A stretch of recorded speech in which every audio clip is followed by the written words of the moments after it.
tadi itu niat basmalahnya itu lebih baiknya kita mengucapkannya itu pas masuk kamar mandi, membaca kamar mandi terus basmalah, atau kita di kamar mandi dalam hati basmalah. Terus yang kedua yang mengenai buang angin. Yang buang angin itu kan jika keluar membatalkan.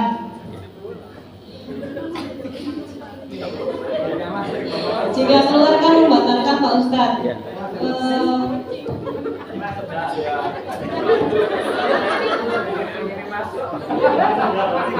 Kalau menangan itu gimana Pak? Terus terang itu kalau saya pribadi seringnya itu kalau subuh itu Pak. Menahan ketika sholat, menahan buang angin gitu.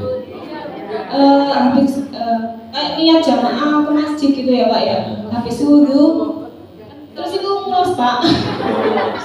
Pengen kentut, tapi kalau nggak diniati untuk sholat masjid itu nggak ada apa-apa. Jadi itu terlepas dari ada sisa-sisa gas yang sudah turun. Ya.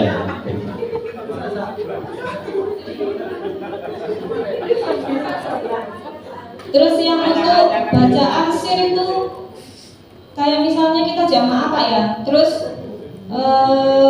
ada makmum gitu. Biasanya kan ada jamaah yang bacanya itu keras gitu Pak. Itu, nah itu kan agak mengganggu kekhusyuan kami, kekhusyuan sholat gitu. Itu menurut Pak Ustadz kayak gimana?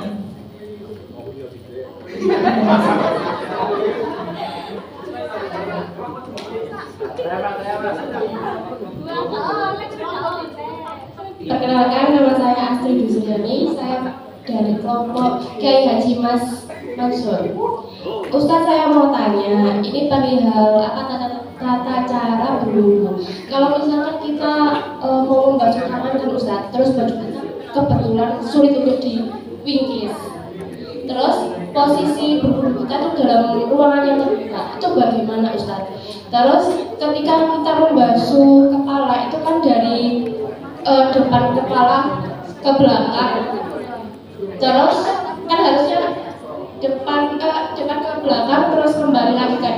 Kalau misalkan dari membasuhnya hanya sampai depan kepala ke belakang langsung ke telinga, itu wudunya termasuk sah atau tidak? Terima kasih. Wassalamualaikum warahmatullahi wabarakatuh.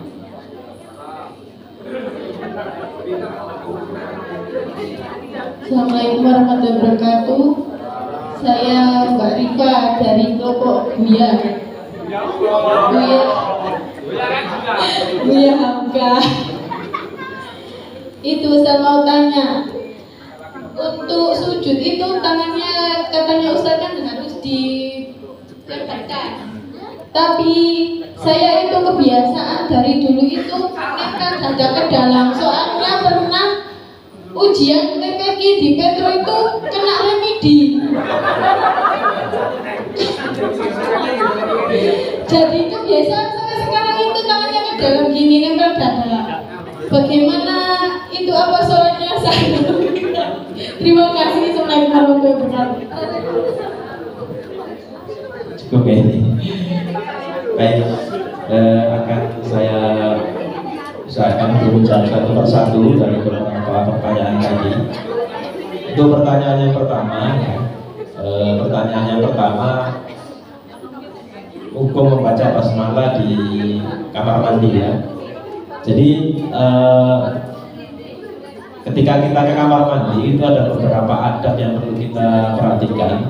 Ya, salah satunya adalah tidak membaca atau menyebut nama Allah gitu ya, ketika kita sudah berada di kamar mandi. Sehingga posisinya kalau kita wudunya di kamar mandi, bukan di tempat wudu yang seperti biasanya itu ya baca basmalahnya kalau bisa di luar sebelum kita masuk ke kamar mandi. Atau kalau sudah terlanjur masuk kemudian kita lupa baca basmalah, ya bisa baca basmalah tetapi bacanya dalam hati ya. Jadi tidak dilafadzkan secara keras.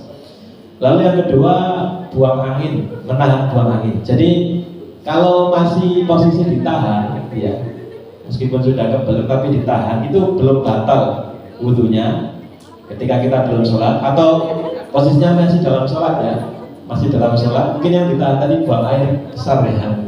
Dalam sholat posisi menahan buang air itu sholat kita tidak batal, wudhu kita tidak batal selama tidak ada angin yang keluar ya. Hanya saja hukumnya makruh ya, hukumnya makruh menahan angin ketika kita ada dalam sholat atau ketika sebelum sholat gitu ya. Atau jadi kalau misalnya belum sholat ya, kemudian pengen kentut ya dikentutkan dulu gitu apa, kemudian wudhu lagi apa. Tapi kalau dalam sholat kan nanti sholat kita batal ya, nggak apa-apa ditahan ya, ditahan sebisanya nggak apa-apa. Meskipun para ulama menyebutkan kalau seperti itu hukumnya makruh ya, hukumnya makruh, tapi tidak sampai membatalkan sholat sebab ganggu konsentrasi ketika kita sedang sholat. Sehingga kalau solusi yang paling baik ya, kalau mau sholat kita sudah kebelet itu ya diselesaikan dulu ya hajatnya, diselesaikan dulu hajatnya. Baik, kemudian yang ketiga, ada orang sholat bacanya terlalu keras, kemudian mengganggu kekhusyuan sholat. Ya kalau bisa diingatkan gitu ya, kalau bisa diingatkan ketika sholat jamaah. Nah tapi ketika sholat jamaah kan begini, kalau sholat jamaah itu kita wajib baca Fatihah atau tidak? Misalnya kita ikut jamaah, imamnya baca keras. Dulu sudah kita bahas ya.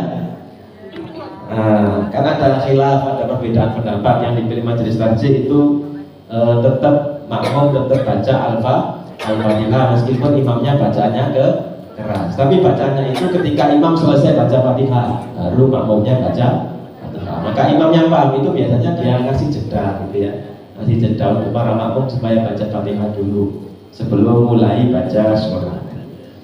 Baik, kemudian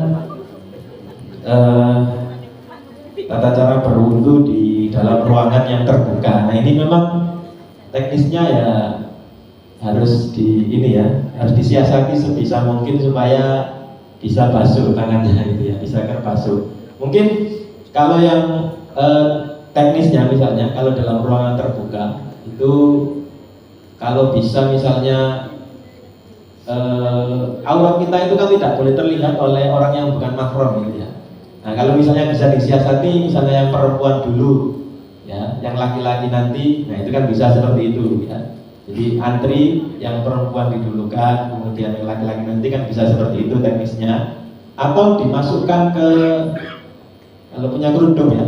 Nah tapi kalau kerudungnya kurang lebar agak sulit. Jadi kerudung lebar kan bisa dimasukkan, misalnya diwingkis dulu ya, tangannya diwingkis. Kemudian ketika basuh tangan diambil air lalu dimasukkan ke kerudung ini ya, tangannya dimasukkan atau apa, airnya ambil air, kemudian airnya dipasangkan ke tangan, kan bisa seperti itu ya teknisnya, bisa seperti itu juga ya. Nah bisa seperti itu, boleh seperti itu. Yang penting pertama aurat kita tidak terlihat, kemudian untuk kita bisa sempurna. Yang jelas ya kita berusaha mencari cara supaya gimana caranya supaya kita bisa basuh tangan secara sempurna. Baik, kemudian yang kelima, mengusap kepala hanya belakang, tidak dikembalikan ke depan, apakah sah? Nah itu cara yang sempurna seperti itu ya, cara yang sempurna seperti itu. Nah tapi kalau misalnya tidak seperti itu, tidak sampai membatalkan. Ya menurut pendapat yang mewajibkan mengusap seluruh kepala kan, ketika ke depan kan seluruhnya sudah terusap ya, bagian rambut itu sudah terusap, tidak sampai membatalkan, hanya saja kurang sempurna ya. Sehingga kalau bisa disempurnakan, selain ke belakang dimajukan lagi ke depan, kan nggak sulit ya, tinggal ke depan kemudian di belakang kemudian dikembalikan lagi ke depan. Baik, terakhir sujud. Nah, ini pernah diremedi. Jadi di HPT itu disebutkan bahwa tata cara pelaksanaan sholat yang disebutkan tadi itu berlaku untuk laki-laki maupun perempuan. Nah, memang ada perbedaan pendapat dalam masalah ini. Ya, untuk perempuan itu ada yang berpendapat sama dengan laki-laki, seperti yang dipilih Muhammadiyah tadi. Tapi ada juga yang berpendapat. Lanjutkan. Saya lanjutkan saja ya.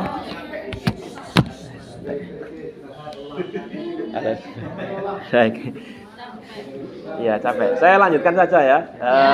Bisa dengarkan. Jadi ada juga yang berpendapat kalau perempuan itu tadi seperti dipraktekkan Mbak tadi agak apa istilahnya?